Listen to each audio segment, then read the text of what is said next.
Frères et sœurs, madame, monsieur, mes chers amis internautes, bonjour et bienvenue à l'église protestante évangélique Philadelphie. Ici votre bien-aimé, pasteur Célestin Zouka. Grâce soit rendue à notre Dieu, le Père de notre Seigneur et Sauveur Jésus-Christ, qui me donne encore l'occasion de partager sa parole avec vous aujourd'hui. Mes chers amis internautes, le titre de notre message est affiché à l'écran. Mon juste vivra par la foi. Ce titre est tiré de l'Épître aux Hébreux, chapitre 10, verset 38.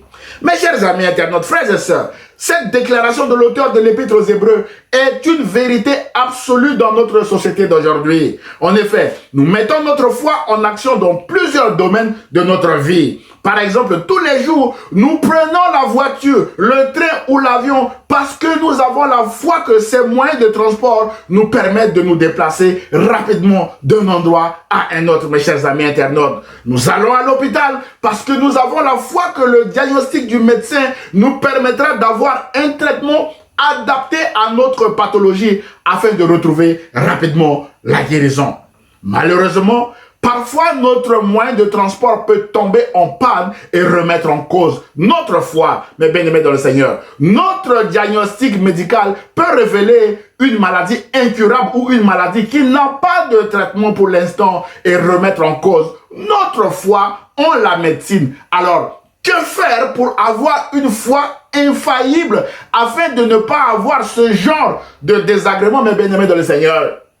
Mes chers amis internautes, frères et sœurs, l'auteur de l'Épître aux Hébreux déclare que « Mon juste vivra par la foi ». Deux mots attirent notre attention dans cette déclaration. Les mots « juste » et « foi ». Et ces deux mots soulèvent trois questions de notre part ce matin, mes chers amis internautes.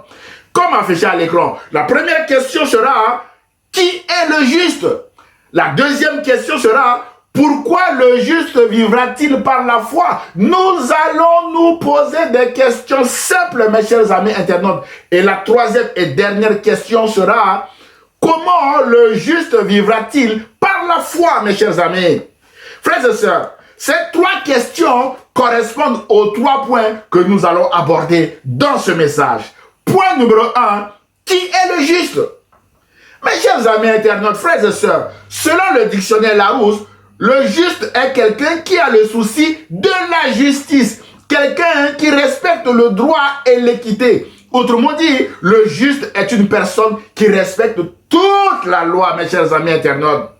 Frères et sœurs, le royaume de Dieu n'est pas sans loi. Et notre définition du juste comme quelqu'un ou quelqu'une qui respecte toute la loi pose des problèmes dans le royaume de Dieu. Parce que la Bible déclare en Romains chapitre 3 verset 23 que « Car tous ont péché et sont privés de la gloire de Dieu ». Autrement dit, nous sommes tous coupables de la loi devant Dieu. Alors, pourquoi Dieu a-t-il fait la loi puisqu'il n'y a point un seul juste au regard de la loi, mes chers amis internautes? Frères et sœurs, la loi a été faite pour trois raisons principales. Premièrement, la loi a été faite afin que toute bouche soit fermée et que le monde soit reconnu coupable devant Dieu. D'après Romains chapitre 3 verset 19. Mon frère, ma soeur, vous ne pouvez pas appliquer toute la loi du royaume de Dieu avec votre propre force, mes chers amis internautes. Deuxièmement, la loi a été faite afin de nous permettre de connaître le péché comme étant une rébellion contre Dieu et de l'éviter. Mes chers amis, l'apôtre Paul dit aux Romains, chapitre 3, verset 20, que c'est par la loi que vient la connaissance du péché. Par exemple, tu ne commettras pas d'adultère, mes bien-aimés dans le Seigneur. En Exode, chapitre 20, verset 14, nous savons que l'adultère est un péché, mes chers amis internautes. Troisièmement, la loi a été faite comme un pédagogue pour nous conduire à Christ afin que nous fussions justifiés par la foi. D'après Galates chapitre 3, verset 24. Mon frère, ma soeur, vous ne pouvez pas appliquer toute la loi du royaume de Dieu avec vos propres forces, mes chers amis internautes. C'est pourquoi Dieu veut vous justifier aujourd'hui. Alors, c'est quoi la justification par Dieu, mes bien-aimés dans le Seigneur? Mes chers amis internautes, frères et sœurs, la justification est un acte légal par lequel Dieu déclare juste un pécheur en lui imputant la justice parfaite de Jésus-Christ. Cette déclaration a trois conséquences pour le pécheur. Premièrement, le pécheur est libéré du perfectionnisme. La loi qui exige la perfection est satisfaite puisque Christ a pris sur lui le châtiment du péché. Christ est mort à la place du pécheur qui devient désormais juste au regard de la loi. D'après Romains chapitre 6, verset 23. Mon frère, ma soeur, nous sommes justes parce que Jésus a pris sur lui à la croix le châtiment qui nous était réservé. Réjouissons-nous de cette bonne nouvelle de substitution de Jésus à notre place, mes chers amis internautes. Deuxièmement, le pécheur est libéré du légalisme qui réduit la vie chrétienne à l'observation des règles visant la perfection. Mon frère, ma soeur, la vie chrétienne est invivable au regard de la loi. Vous ne devez pas faire ceci, vous ne devez pas faire cela. Mes chers amis internautes, Jésus nous rend libres et nous justifie par son sang. Nous sommes des justes, justifiés par le sang de Jésus. Mes chers amis internautes, et troisièmement, le pécheur est libéré de toute condamnation selon qu'il est écrit qu'il n'y a donc point aucune condamnation pour ceux qui sont en Jésus-Christ. D'après Romains chapitre 8, verset 1. Donc, plus aucun châtiment à subir pour les péchés passés, présents et futurs, mes chers amis internautes. Nous sommes aussi libres de toute accusation en Jésus-Christ, comme il est écrit. Qui accusera les élus de Dieu? Dieu lui-même les déclare justes, mes chers amis internautes. Qui les condamnera? D'après Romains chapitre 8, versets 33 à 34. Mon frère, ma soeur, la justification trouve son fondement dans la mort de Jésus-Christ à la croix en signe de manifestation du jugement de Dieu. C'est donc le moyen par lequel Dieu déclare juste un pécheur sans faire intervenir la loi. Nous comprenons alors que c'est un acte de grâce qui s'obtient par la foi dans l'œuvre rédemptrice de Jésus-Christ à la croix. C'est pourquoi l'apôtre Paul, qui a beaucoup défendu cette doctrine de la justification, déclare aux Éphésiens chapitre 2 verset 8 que c'est par la grâce que vous êtes sauvés par le moyen de la foi et cela ne vient pas de vous, c'est le don de Dieu. On souligne c'est le don de Dieu, mes chers amis internautes. Autrement dit, la justification est entièrement l'œuvre de Dieu car personne ne sera déclaré juste devant Dieu parce qu'il aura accompli parfaitement la loi, d'après Galates chapitre 2 verset 16. Mes chers amis internautes, la justification est une grâce. En Romains 3 24, il est écrit que ils sont gratuitement justifiés par sa grâce, par le moyen de la rédemption qui est en Jésus-Christ. Mon frère, ma soeur, aujourd'hui, Dieu veut vous déclarer juste afin que vous viviez par la foi en Jésus-Christ, mes chers amis internautes. La question ce matin est, acceptez-vous l'offre de grâce de Dieu, mes chers amis? Cette offre est gratuite. Toutefois, la seule condition pour être justifié est que vous devez vous repentir, c'est-à-dire regretter sincèrement vos péchés, les dénoncer, les confesser à Dieu et obtenir son pardon. Puis, vous devez vous engager à marcher de tout cœur dans l'obéissance à Christ en acceptant par la foi son œuvre rédemptrice à la croix, mes bien-aimés. Si vous venez de le faire, je vous dis bravo. Mes chers amis internautes, frères et sœurs, maintenant, la conséquence de notre justification est que Jésus-Christ nous appelle à mener une vie de sanctification sans laquelle personne ne verra Dieu, mes chers amis internautes. C'est-à-dire, Jésus nous appelle à changer nos anciens comportements afin de ressembler progressivement à lui-même. C'est un processus qui durera toute notre vie. Et c'est Christ lui-même qui nous aidera dans ce processus de changement ou de transformation. Car sans lui, nous ne pouvons rien faire. Mes chers amis internautes, à notre première question de ce matin, qui est le juste? Nous répondons que le juste est celui qui a accepté par la foi l'œuvre rédemptrice de Jésus à la croix et qui s'engage à vivre dans l'obéissance à Jésus-Christ. C'est pourquoi l'auteur de l'Épître aux Hébreux déclare que mon juste vivra par la foi en Jésus-Christ. Point numéro 2. Pourquoi le juste vivra-t-il par la foi, mes chers amis internautes?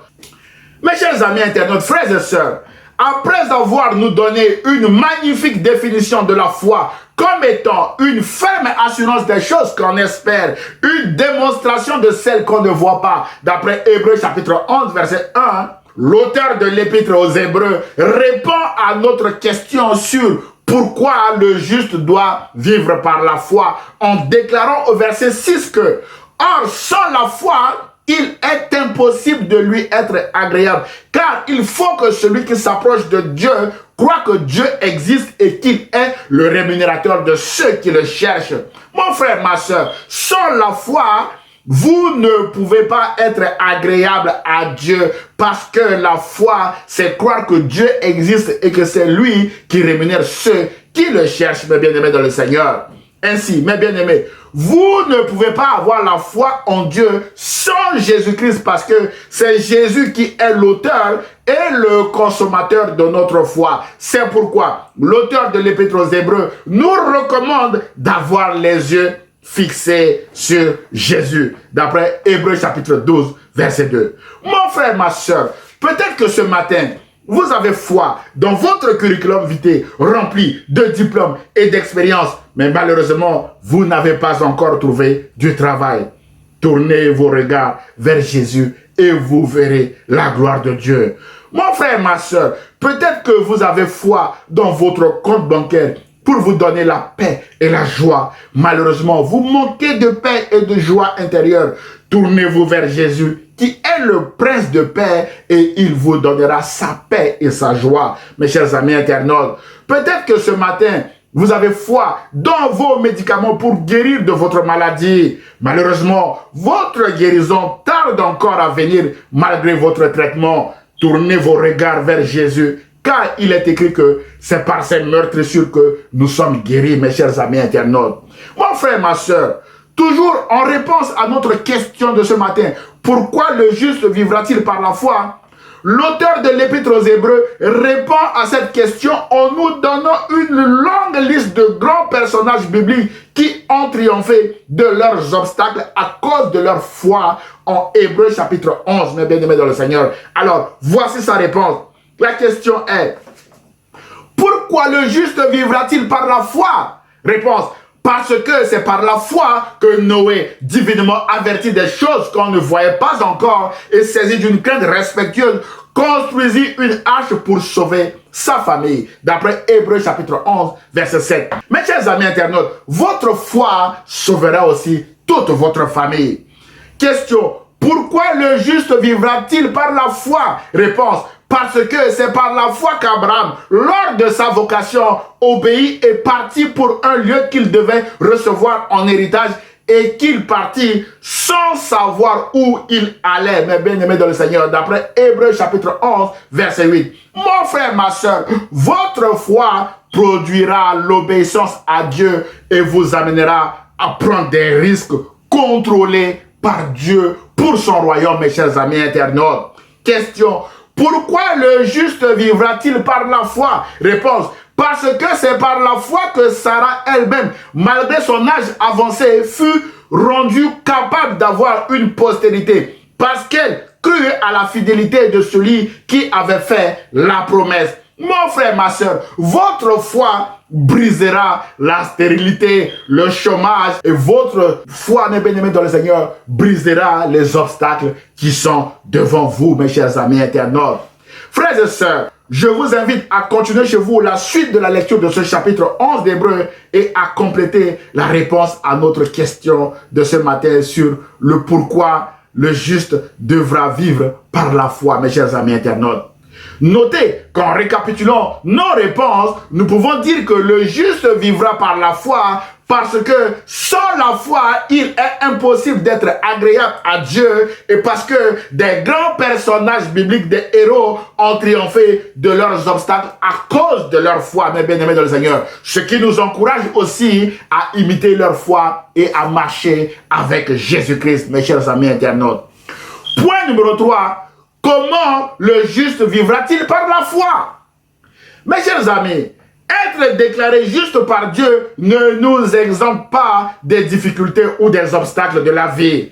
Mais la bonne nouvelle est dans la déclaration du psalmiste qui dit « Le malheur atteint souvent le juste, mais l'Éternel l'en délivre toujours, d'après le Psaume chapitre 34, verset 19. C'est pourquoi, premièrement, le juste devra puiser son réconfort dans la parole de Dieu. Mes chers amis, la Bible déclare en Romains chapitre 10, verset 17 que la foi vient de ce qu'on entend, et ce qu'on entend vient de la parole de Christ. C'est donc dans la parole de Dieu ou de Jésus que le juste puisera sa force face aux événements de la vie. Comme il est écrit, c'est dans le calme et la confiance, c'est-à-dire la foi, que sera votre force, d'après Ésaïe chapitre 30, verset 15.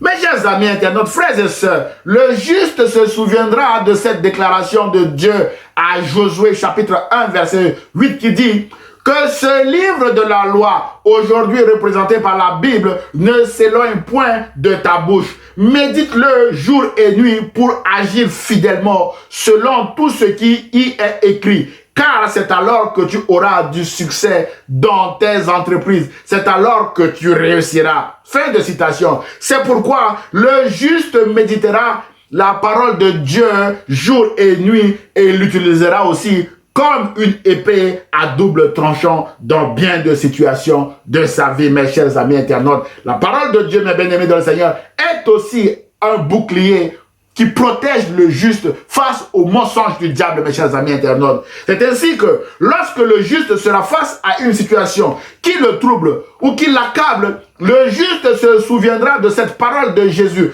en Jean chapitre 14, verset 1 qui dit que votre cœur ne se trouble pas. Croyez en Dieu, croyez aussi en moi Jésus, car rien n'est impossible à Dieu. D'après Luc chapitre 1, verset 37. Mais bien aimés dans le Seigneur, nous avons vu la semaine dernière le cas de Jairus, un chef de synagogue, un homme juste qui était troublé par des messagers de malheur qui lui ont annoncé la mort de sa fille. La Bible déclare que, mais Jésus, sans tenir compte de ces paroles, dit au chef de la synagogue, ne crains point. Crois seulement. Marc chapitre 5, verset 36. À la fin de cette histoire, Jésus a ressuscité la fille de Jairus. C'est ainsi, mes bien-aimés dans le Seigneur, que le juste devra nourrir sa foi face à la crainte, face à la peur.